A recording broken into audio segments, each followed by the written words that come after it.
जो मनुष्य पितृपक्ष में अपने श्राद्धों को, अपने पितरों को याद करता है, तर्पण करता है, श्राद्ध करता है, पिंड करता है, जो लोग कितने भी बड़े पापी हैं, जो मर गए, जो शरीर छोड़ के जा चुके, कितना भी बड़ा पापी मर गया हो, अगर उनकी संतान सुपात्र हो तो उन मरे हुए लोगों को भी नरक में से निकाल कर उनकी संतान इन 16 दिन में अपने देवलोक में पहुंचा सकती है, भगवान तक पहुंचा सकती है। ऐसा कार्य कर सकते हम लोग। एक्चुअली संतान इसलिए संतान उत्पन्न नहीं करते कि हमारे बाद हमारा वंश चलेगा या हमारी संपत्ति का बारिश होगा, इसलिए करते हैं कि हमारे बाद हमारे पितरों को तर्पण हो सकेगा, जल मिल सकेगा, हमें भी जल मिल सकेगा मरने के बाद। इसलिए पितृगण जो लोग थे वो संतान उत्पन्न करते थे। ये विषय भोग का नहीं है। भोगों के लिए शादियां नहीं होती हैं, घूमने फिरने के लिए शादी नहीं होती है। एक सुयोग्य संतान जो हमारे, जिसके लिए मैं बार बार रोता आया हूं आपसे कथा में, बार बार कहा है आपसे कथा में। अच्छा चलो बताओ, कितने लोग ऐसे हैं जिनको ये पता है कि श्राद्ध में ये खाना चाहिए और ये नहीं खाना चाहिए, ये बनाना चाहिए और ये नहीं बनाना चाहिए? मालूम है किसी को? मालूम है? चलो कागज पेन ले लो, जो भी आस्था पे सुन रहे, यहां सुन रहे हैं या यूट्यूब पे सुन रहे हैं, सब लोग कागज पेन ले लो। मैं बता रहा हूं, अब जो गलती हो चुकी है उसे भूल जाओ, भूली ताए विसारी आगे की सुध ले। मैं आपको कुछ चीज बता रहा हूं जो आज के बाद जब तक पितृपक्ष रहे आपके घर में नहीं बनना चाहिए। एक दो नहीं है, लंबी लिस्ट है, इसलिए लिखने के लिए कह रहा हूं। लिख लो, मोबाइल में टाइप कर लो। दिमाग तुम्हारे इतने अच्छे नहीं जो याद रह जाए। मैं गारंटी से कह रहा हूं तुम्हारे दिमाग इतने अच्छे नहीं है। क्यों? जितना मोबाइल यूज किया दिमाग एकदम गधा कृपा पात्र हो गया है। प्रभु कृपा पात्र अब हम लोगों का दिमाग नहीं रहा, गधा कृपा पात्र हो गया है। अब जितना फोन याददाश्त नहीं रहती है अब उतनी। पहले 150 नंबर याद रहते थे, फलाने का आ रही है ये नंबर डायल करो, अब 10 भी हो तो बता दो, सब लिस्ट में पड़ा है, काय का याद करना है।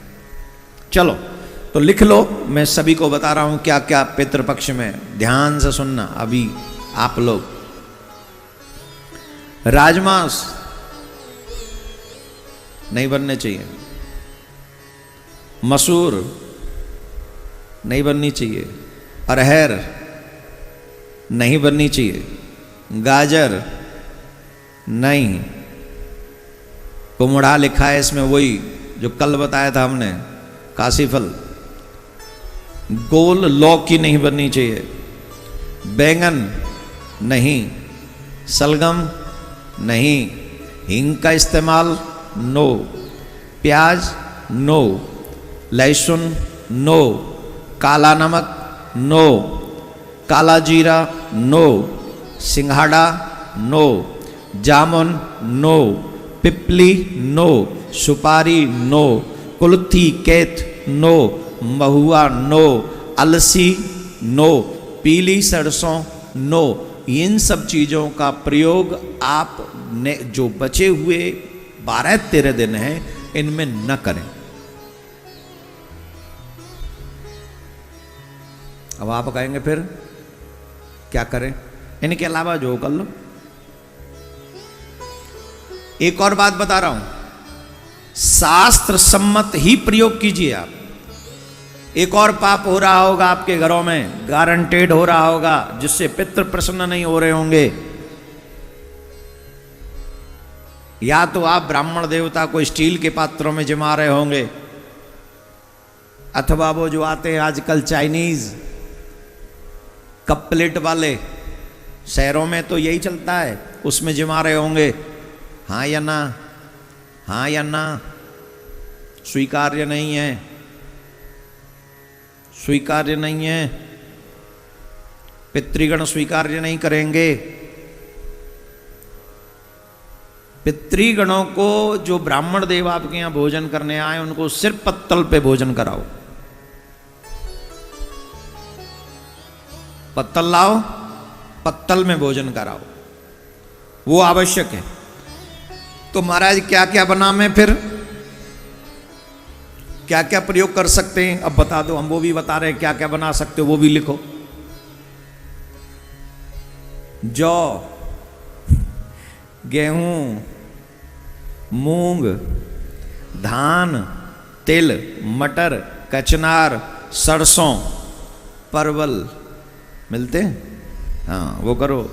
कांगनी, सवा चावल, आम, आवड़ा, बेल, अनार, बिजनौर, पुराना, आंवला, नारियल, फालसा, नारंगी, खजूर, अंगूर, नीलकेत, चिरौंजी, बेर, जंगली बेर, इंद्रजो और बथुआ। बथुआ इनमें से कोई भी वस्तु यत्न पूर्वक इन दिनों में अवश्य खरीदनी चाहिए। जैसे ही आप ये खरीदते हो, इनसे आपके पितृ प्रसन्न होते हैं। और ध्यान दें, जब भी ब्राह्मण देव भोजन करने आए श्राद्ध पक्ष में, तो जिस आसन पर ब्राह्मण देव बैठे आसपास में काले तिल अवश्य डाल देने चाहिए। काले तिल थोड़े से उसी आसन के आसपास, इसलिए नहीं ब्राह्मण देवता को धमकाना है, डराना, इसलिए कि काले तिल पितरों को बहुत प्रिय है।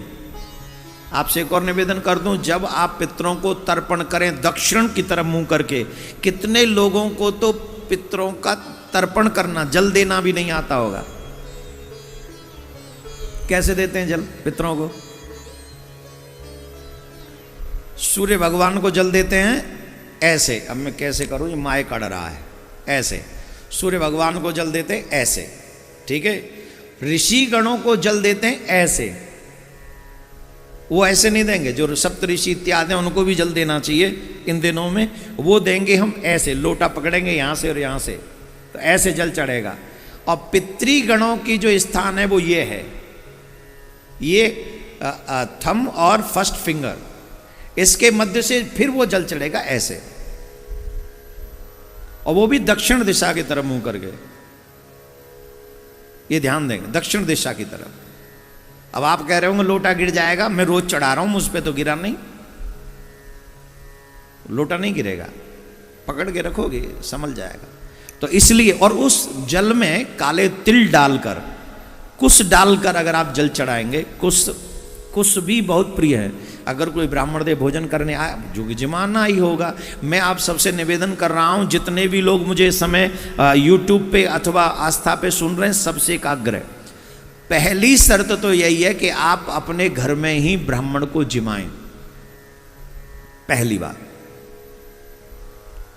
दूसरा, अगर आपसे ये संभव नहीं हो पा रहा है, आप बहुत बाहर हैं, तो जैसा कि हमारे मिशन के लोग भारत टुडे के माध्यम से ये लोग ऐसा कार्य कर रहे हैं कि आप लोगों के लिए पूरी व्यवस्था कर रहे हैं कि आप ब्राह्मणों को यहाँ ही जिमा सकते हैं। जैसे यहाँ रोज बहुत ब्राह्मण जिमते ही हैं, पूजा भी करते हैं आपके लिए। तो जो आप वहाँ समर्थ हैं, तो यहाँ इनको कह दीजिए कि भाई आप करिए, लेकिन जिमाइए अवश्य ब्राह्मण देवता को। तो ब्राह्मण जहाँ जिमे वहाँ काले तिल थोड़े से डाल दी जाए, चाहे 2-3 ही हो, और थोड़ा सा कुश डाल दिया जाए, तो वहाँ वो पितरों को बहुत प्रिय होते, कुश और काले तिल।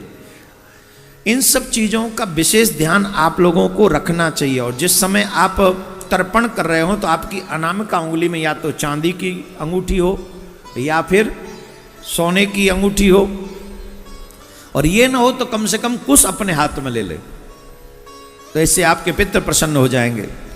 देखो मैंने क्या कहा, श्राद्ध पक्ष में केले के पत्ते, वो मिट्टी, चीनी के बर्तन जो वो चाइनीज, और स्टील के पात्र, ब्राह्मणों को कदापि उसमें भोजन न कराएं, कदापि उसमें भोजन न कराएं। और श्राद्ध पक्ष में जो ब्राह्मण भोजन करने वाले हैं, उनको भोजन कदापि लोहे के बर्तनों में नहीं परोसना चाहिए। इवन लोहे की कढ़ाई में भोजन बनाना भी नहीं चाहिए। लोहा अपवित्र माना गया है, तो उसे पितृ स्वीकार नहीं करते। श्राद्ध काल में वस्त्रदान विशेष तौर पर अपने पितरों के लिए करना चाहिए, वस्त्र अवश्य दान करना चाहिए। और मैंने आपको बताया ही था कि श्राद्ध पक्षों में अगर आप कृपा कर सकें अपने ऊपर तो दधि मंथन इत्यादि न करें। इससे भी पहले ही दिन बता दिया था वो आपको मैंने।